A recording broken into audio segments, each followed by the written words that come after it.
여러분 안녕하십니까? 시사진단 시작하겠습니다. 새로운 출발점이 될 제22대 국회의원 선거. 국민의 대표로 선택할 적임자는 누구일까? 모두의 관심이 쏠리고 있습니다. 눈여겨봐야 할 관전 포인트는 이번 선거 어떤 것들이 있는지 궁금하실 텐데요.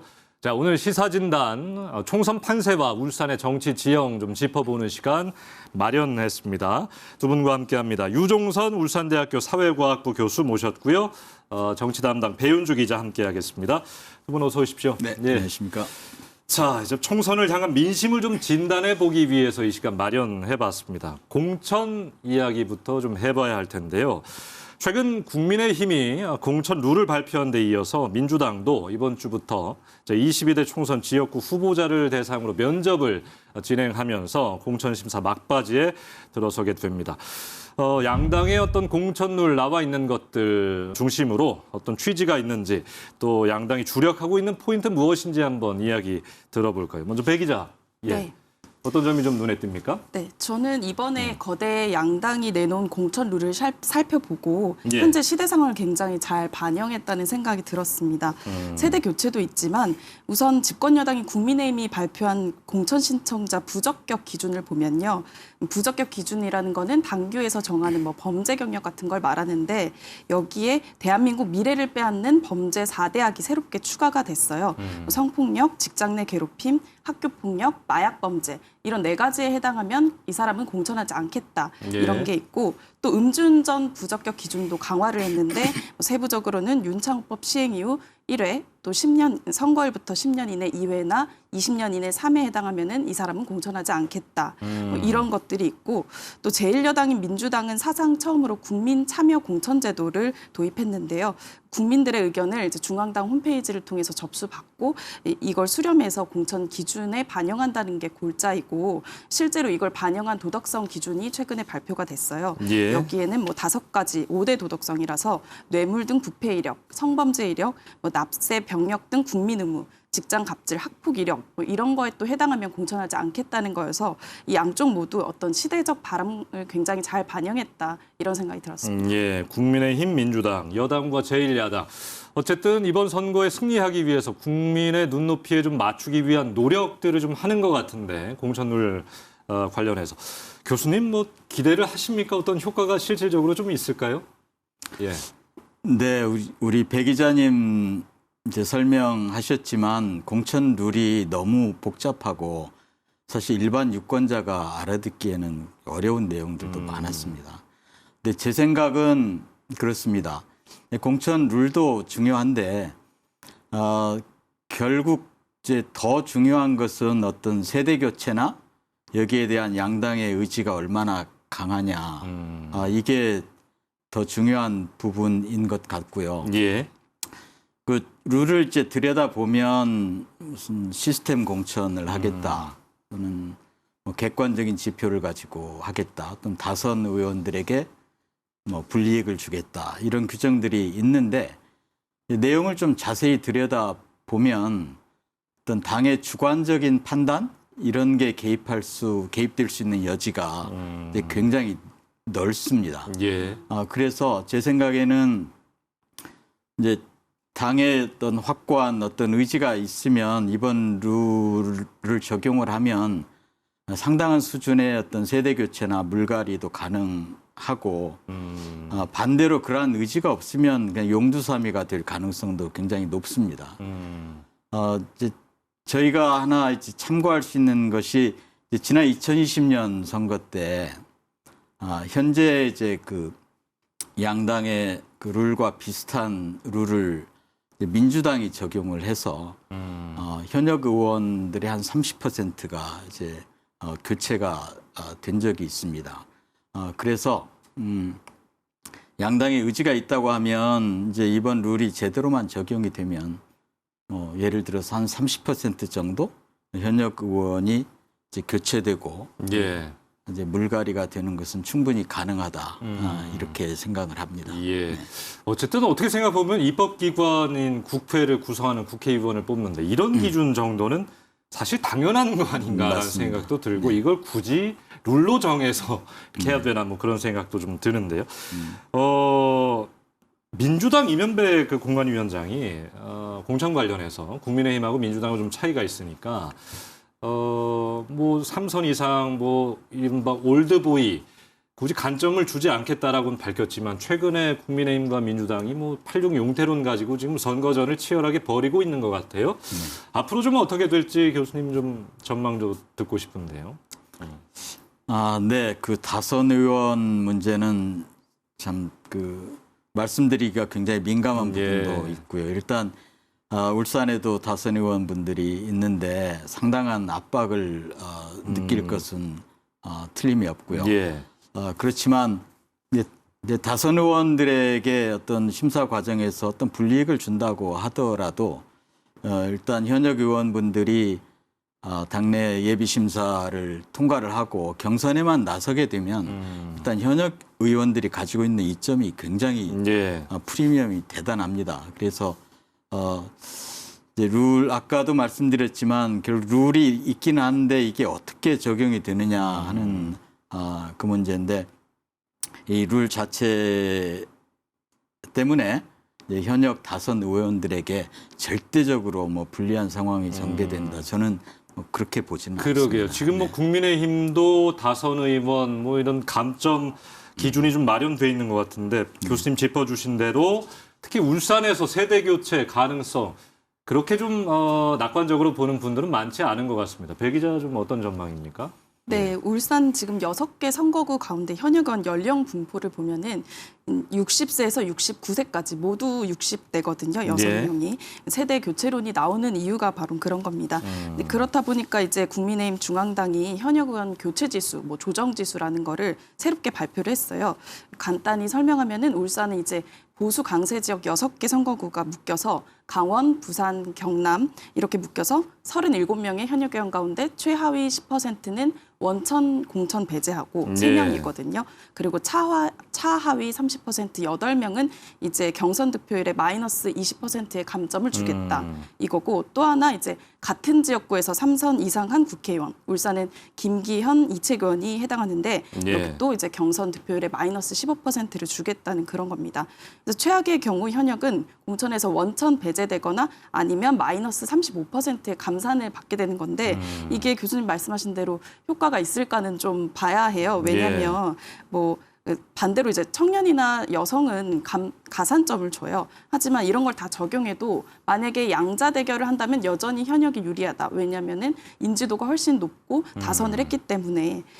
그래서 이거를 좀 더 지켜봐야 되고 실제로 어떻게 좀 세대 교체론까지 이루어질지는 좀 봐야 하는 상황입니다. 그러니까 경선에서도 자기가 받은 표의 마이너스 몇 프로니까 사실 그렇게 크지 않다.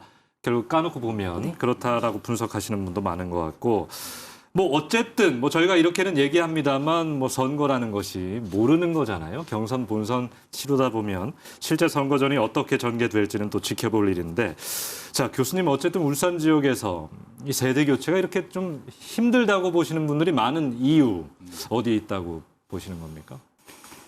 일단 울산이 다른 영남 지역과 마찬가지로 보수 성향이 강한 곳 틀림이 없습니다. 근데 보수라고 하는 것이 웬만하면 그냥 바꾸지 않겠다고 하는 것이 보수의 기본 성향이죠.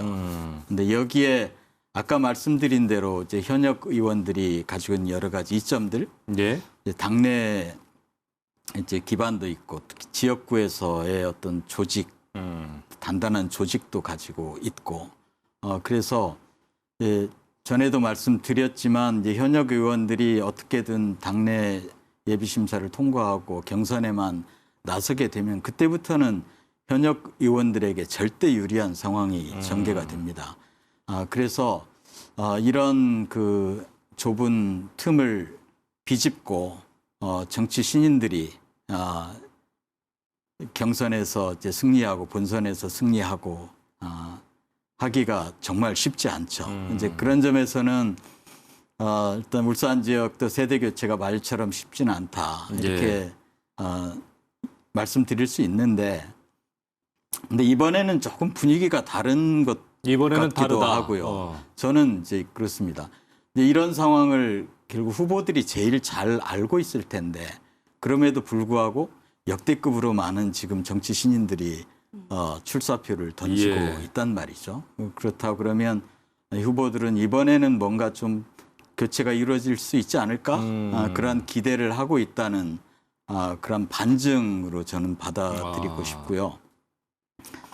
여러 가지 상황을 고려하면 물론 이것은 그냥 저희 주관적인 예측이긴 합니다만 이번에 울산에서 어떤 식으로든 현역 의원이 조금 교체되고 세대 교체가 이루어질 가능성이 전혀 없지는 않습니다. 예. 상당히 높다 이렇게 저는 판단을 이번 합니다. 총선에서 네. 특히 높을 것이다. 네네. 그 가능성이. 네.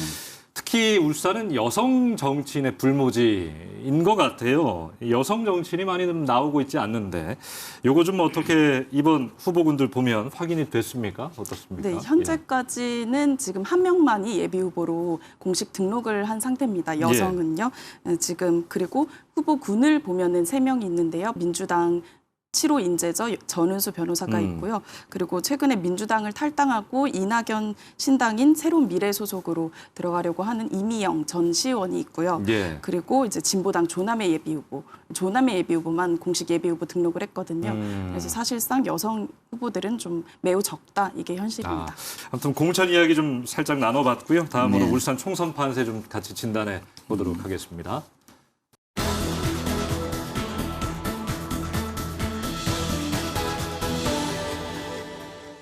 자, 오늘 시사진단 유종선 울산대학교 사회과학부 교수, 또 UBC 배은주 기자 함께하고 있습니다. 이번 총선 좀 이야기하기에 앞서서 배 기자, 역대 울산 총선 판세 한번 먼저 분석하고 갈까요? 네, 이게 분석하기가 쉽지 않더라고요. 무소속도 많고 또 무소속이라고 해도 이게 사실상 후보 자체가 어떤 색깔을 가지고 있는 경우가 많아서 예. 그래도 한번 광역시 승격 이후인 16대 총선부터 현재까지 분석을 해봤습니다. 역대 6번의 선거 결과를 두고 보면 16대, 18대, 19대 총선에서 모두 보수 진영 후보가 울산 전체 선거구 승기를 잡았어요.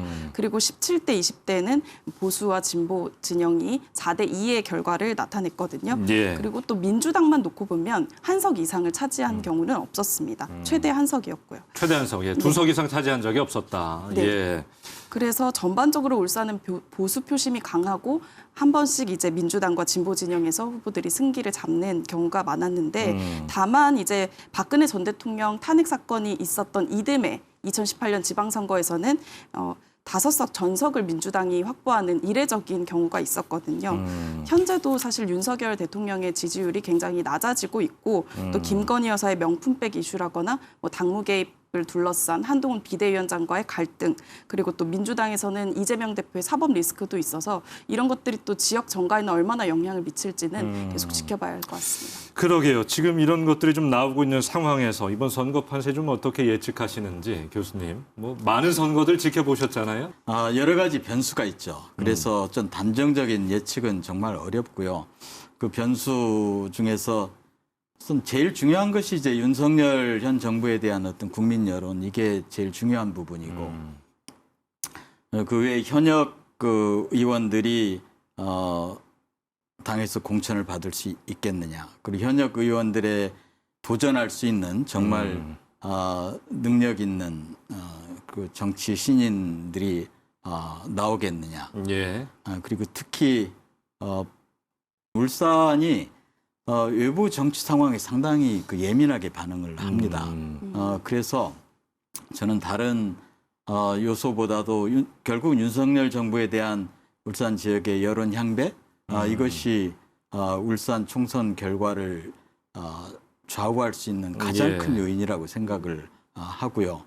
그것 외에 이제 아까 저희가 얘기했던 몇 가지 변수들을 같이 끼워서 생각을 한다고 하면 뭐 조심스럽게 울산에서 한 3곳 정도 여기는 뭐 현역 의원들이 교체된다거나 다른 당 후보들이 당선되거나 하는 일정한 수준의 변화가 있을 가능성이 있다.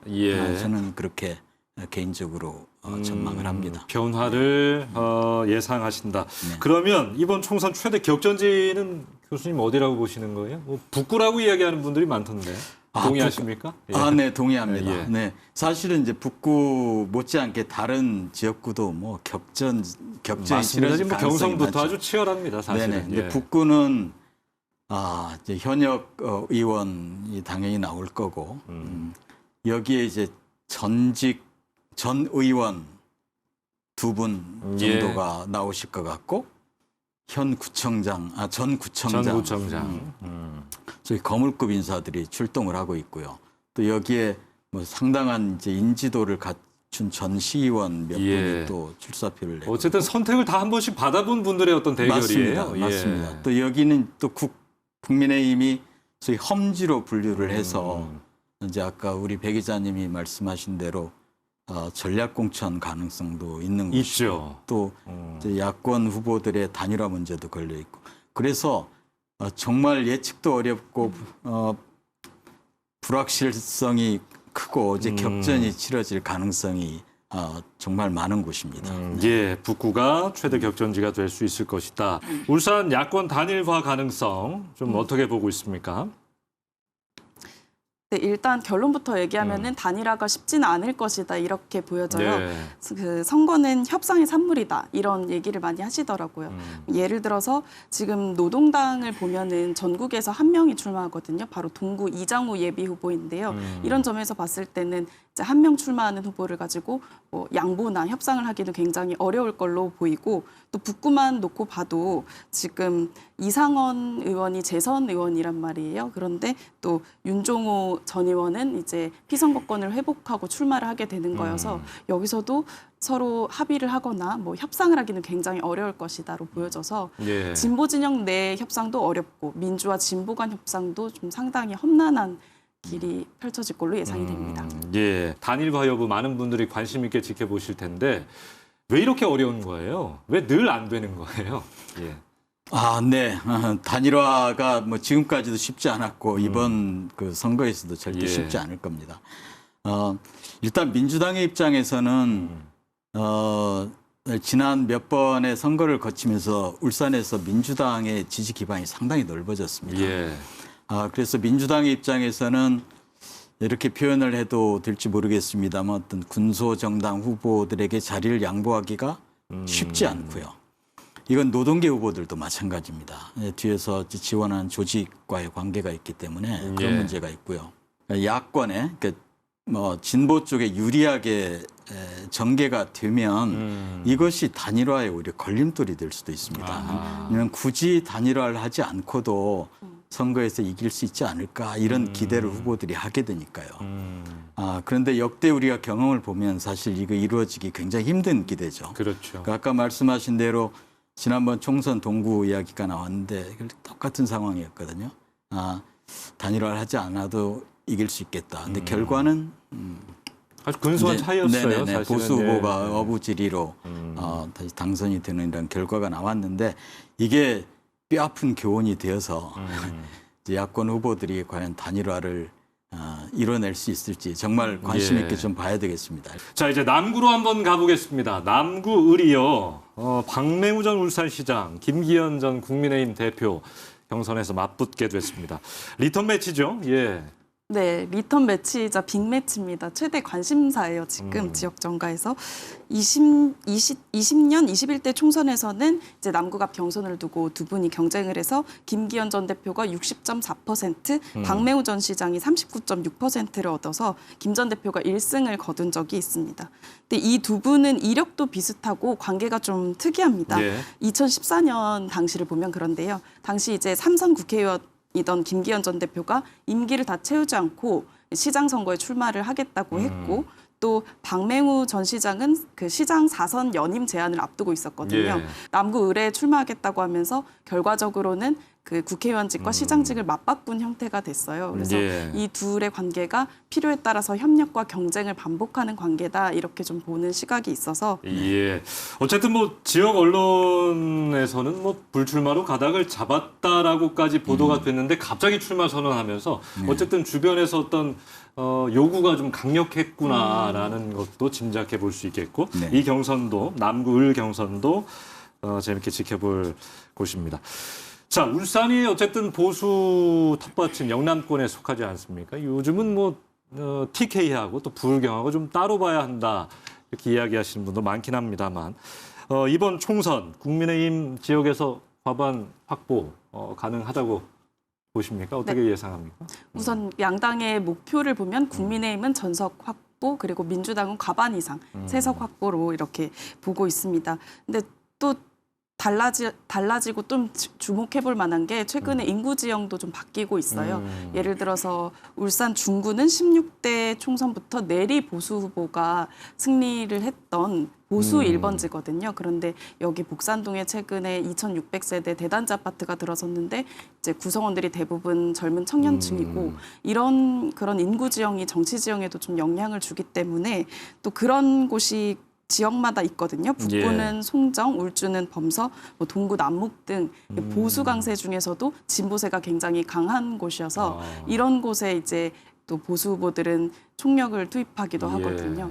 그래서 이런 이제 인구 지형들이 정치 지형에 어떻게 영향을 줄까 이런 것도 좀 지켜볼 만한 그러네요. 부분인 인구 것 같습니다. 지형의 변화까지. 자, 투표율이 뭐 선거 결과에 영향을 미친다. 이건 뭐 양당 모두 좀 관심 있게 지켜보는 것일 텐데 역대 울산 총선 투표율 좀 볼까요? 네, 울산 총선 투표율 한번 봤더니 예. 이제 20대 총선부터 쭉 전국 평균을 상회했습니다. 투표율 자체도 20대 총선에서는 59.2%, 21대 총선에서는 전국 1위 투표율을 기록을 했거든요. 근데 이 특징적인 거는 국회의원 선거 투표율은 항상 대선보다는 낮고 지방선거보다는 높게 나타나고 있습니다. 예. 그 뭐 아직 좀 남긴 합니다만 저희가 투표율 얘기를 하고 있는데 투표율 보통 높으면 네. 야권이 유리하다라는 게 이제 뭐 대부분의 시각이었는데 요즘은 네. 또 그렇지 않은 것 같기도 하고 교수님 시각은 뭐 어떻습니까? 그러니까 원론적으로 말해서 투표율이 높으면 예. 진보 진영에 유리한 상황인 건 맞습니다.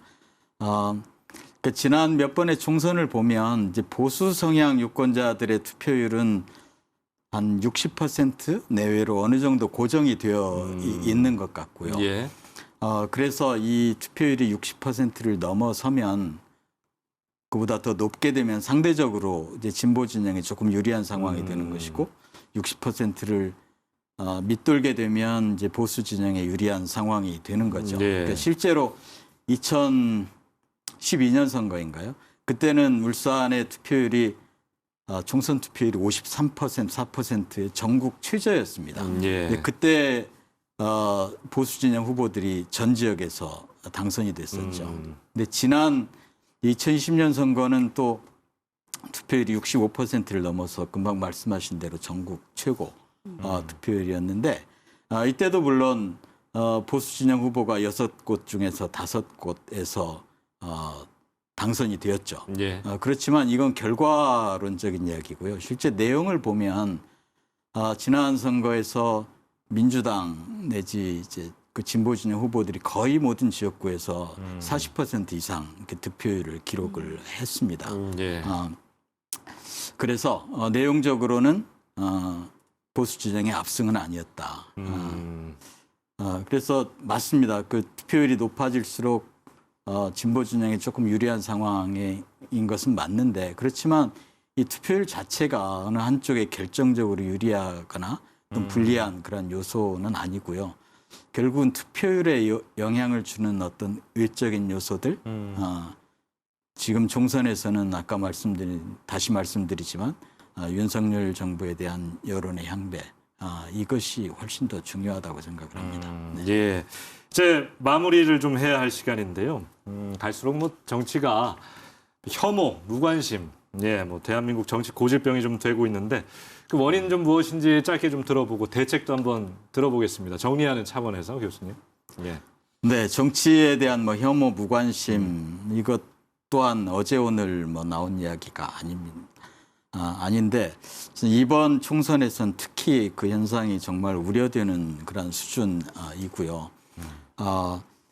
최근 이제 어떤 정치권이나 일부 정치인들의 행태를 보고 와 이제 정치는 좀 넌덜머리가 난다.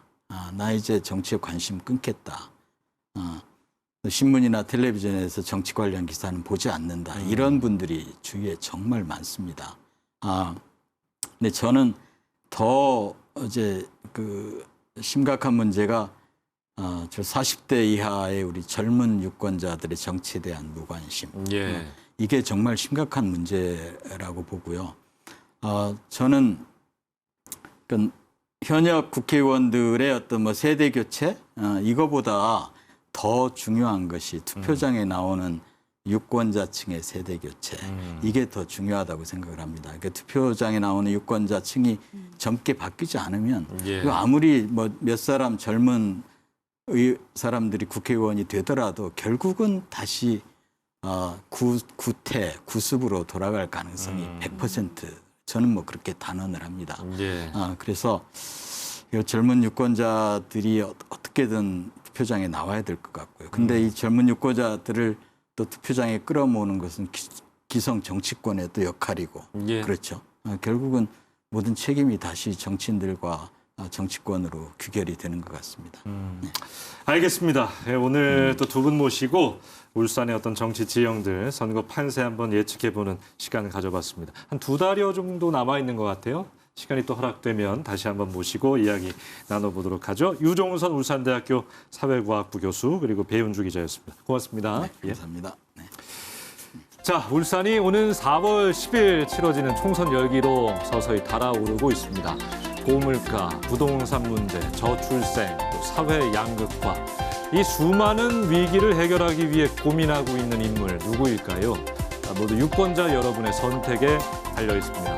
국민의 대표에 어울리는 적임자를 고르기 위해선 공약과 정책을 잘 확인하는 것이 가장 중요하다는 사실 이미 모두가 아실 겁니다. 이번 총선 여러분의 투표로 세상을 바꿔주시기 바랍니다. 시사진단 여기서 마칩니다. 고맙습니다.